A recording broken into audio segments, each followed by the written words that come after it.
Hello everybody. Well, we have a new moon in sexy Scorpio at 3 degrees on October 26th. What's this about? Well, it's a time to look deeply inside of yourself. What's important and what's not, and strip away what's really not serving you anymore. So it could be something as simple as house repairs. Maybe you've had a dripping tap or a window that needs, or a door that needs fixing and you've not been doing it. Now would be the time to do it. Maybe you're in a business that's not pleasing you anymore. Now will be the time to consider to change it. Maybe you're in a relationship that's lost its fire. Don't hang on. The more you hang on, the harder it is to actually be able to move on to new things. This is a wonderful time during new moon in Scorpio to set new goals and intentions for your life. What Scorpio does is Scorpio inspires persistence and courage to face the unpleasant situations and things in life. Because let's face it, Scorpio rules blood and guts and surgery and life and death and all kinds of serious issues.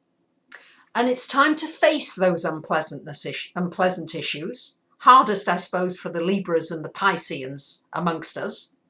But it builds our inner courage and our strength to, in fact, develop a self-confidence so that we can move on to newer and better things that make us happier, because that's really what it's all about ultimately.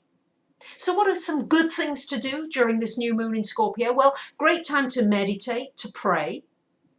Great time to welcome intensity into your life and to learn how to manage intensity, because Scorpios, for you it's natural, you love intensity. I have a friend, she's a triple Scorpio. She thrives on intensity. If everything isn't life or death or serious, it's not exciting enough for her. But the other signs, we all need to learn how to welcome it and to manage it in our lives. Good time to connect with your sexual energy, to go on a detox, to solve a mystery, to develop your psychic power.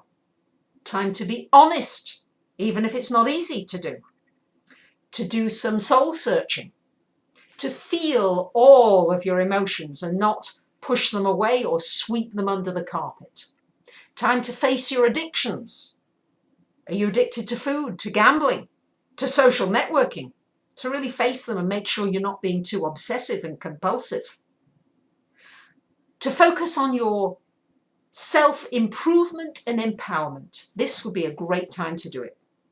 So for me, this new moon in Scorpio falls in my 5th house of creativity and my business.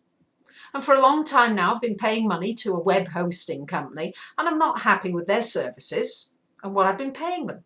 So I'm cutting off with them now, and very often Scorpio does involve a loss. For me, this is a loss of money. And I'm closing the door in order to move on to something better and new and more empowering. So it's often not a pleasant experience, but afterwards it's better because you've got rid of something that doesn't work. So let's say, for example, it falling in your 7th house of relationship. Well, what do you need to let go of?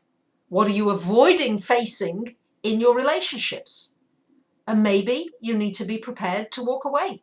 That could be the issue here with this new moon in Scorpio. So take a look. Where does it fall in your chart? If you need to download, get your free chart from my website and see where this new moon at 3 degrees of Scorpio is falling in your chart and where you can now set new goals and new intentions to empower yourself. Have a great, intense, powerful, soul-searching new moon in Scorpio. Bye for now.